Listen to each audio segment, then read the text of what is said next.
दोस्तों, लौट के बुद्धू वापस आए, लौट के बुद्धू घर को आए। दोस्तों, कोरोना का रोना सभी को होगा। इस कट सत्य को जितनी जल्दी हम समझ लें उतना ही हमारे लिए हितकर होगा और हम अपनी तैयारी कर सकेंगे।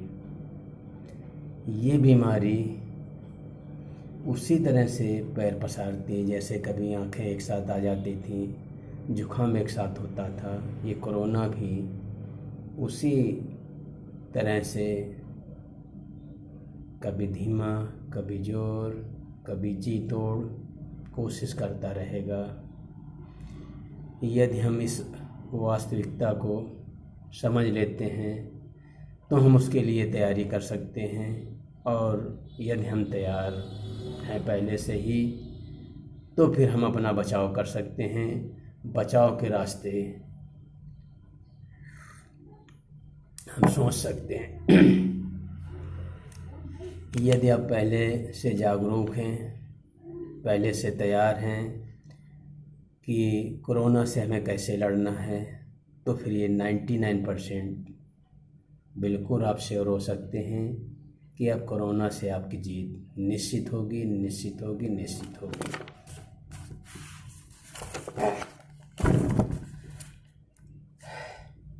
इसके लिए आपको जो तैयारी करनी है वो ये है कि आपको दिक्कत हो ना हो,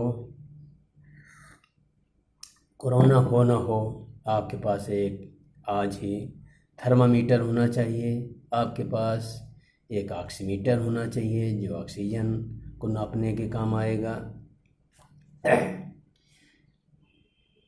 आपको अगर कोई फिजिकल प्रॉब्लम है तो उसकी जांच होनी चाहिए, रिपोर्ट। यदि आपको कोई सिम्टम्स नज़र आते हैं तो कोविड का जांच इमीडिएट आपको करा लेना चाहिए। डॉक्टर की एक वेल नोन प्रेस्क्राइब मेडिसिन है, वो पूरी किट आप होम आइसोलेशन के लिए लेके रख सकते हैं। लेकिन ध्यान रहे ये दवा हमें डॉक्टर के दिए गए में लेनी है। वो डॉक्टर आपका ऑनलाइन भी एडवाइस दे सकता है, ऑफलाइन भी दे सकता है, लेकिन बिना डॉक्टर के एडवाइस के आप कभी कोई दवा लेंगे, कभी कोई दवा लेंगे। इसलिए ये बिल्कुल ज़रूरी है कि डॉक्टर के एडवाइस में ही आप दवा लें। एक मेडिकेयर असिस्टेंट आपके पास होना चाहिए जो आपको टाइम पे दवा दे सके, टाइम पे जांच करा सके, टाइम पे आपको खाने पीने की व्यवस्था रख सके। ये आपका हेल्थ केयर असिस्टेंट बहुत पॉजिटिव नेचर का होना चाहिए जो आपके साथ साथ अपनी भी सुरक्षा कर सके, अपनी भी देखभाल कर सके। इसके लिए आपको पहले से ही प्रोटीन युक्त अच्छा खाना खाना है, हेल्दी खाना खाना है। फ्रूट्स और ड्राई फ्रूट्स आपके खाने में शामिल होना चाहिए। पानी, लिक्विड की मात्रा आपके शरीर में अधिक से अधिक जानी चाहिए।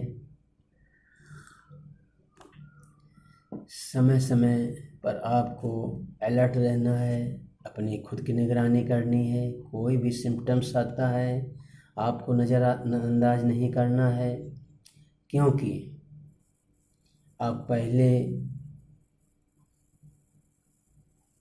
से अगर जागरूक हैं तो आपको शुरुआती लक्षणों के आधार पर आप अलर्ट हो सकते हैं, आप जोखिम से बच सकते हैं। एक बार आपने 5-6 दिन का लेट कर दिया तो संभलने का मौका नहीं मिलता है, फिर हम संभलना चाहें तो बहुत देर हो चुकी होती है। इसलिए दोस्तों, हमें हमेशा उस अलर्ट मोड में रहना है जैसे सीमा पर हमारे सैनिक एकदम अलर्ट मोड में रहते हैं कि किसी भी वक्त दुश्मन की गोली हमारी तरफ आ सकती है। उससे कुछ भी कम नहीं, कुछ भी कम नहीं, कुछ भी कम नहीं। इतनी उपरोक्त बातों का आप ध्यान रख पाते हैं, उपरोक्त बातों के विषय में तैयारी कर पाते हैं तो फिर आपको डरने की ज़रूरत नहीं है कि हॉस्पिटल नहीं है, कि डॉक्टर नहीं है, कि एडमिशन कहाँ होगा, कि ऑक्सीजन कहाँ होगा। अगर आप अलर्ट हैं तो सभी समस्याओं का हल है। दोस्तों, केवल समस्याओं का बढ़ जाना ये बताता है कि हम पहले से अलर्ट नहीं हैं, हम युद्ध स्तर में तैयारी नहीं कर रखे हैं। हमारा सैनिक जैसे युद्ध में अलर्ट होता है 24 घंटे, उस तैयारी के साथ हम आज भी नहीं हैं। आज भी हम गलतफहमी पाले हुए हैं कि मुझे कुछ नहीं हो सकता, मैं बहुत स्ट्रांग हूँ, मैं बहुत मेरे में इम्यूनिटी है। दोस्तों, ये भ्रम मत पालो। इस भ्रम का कोई उत्तर नहीं है, कोई मतलब नहीं है। आप अनुमान नहीं लगा सकते हो उसका इम्पैक्ट कितना भारी है। ये तो जिसने झेला है वही जान सकता है। एक एक फिट आदमी 4-6 दिन में ऐसे निकल जा रहा कि पता भी नहीं चल पाता है। अतएव आपको बचना है इस बीमारी से, अपनों के बीच में रहना है, अपने के स्वास्थ्य की चिंता है। तो दोस्तों, करबद्ध प्रार्थना है, इतना तो आप कर ही लें, इतना तो आप कर ही लें, इतना तो आप कर ही लें। इसी आशा के साथ मैं शिव कुमार, रतनपुर कानपुर से।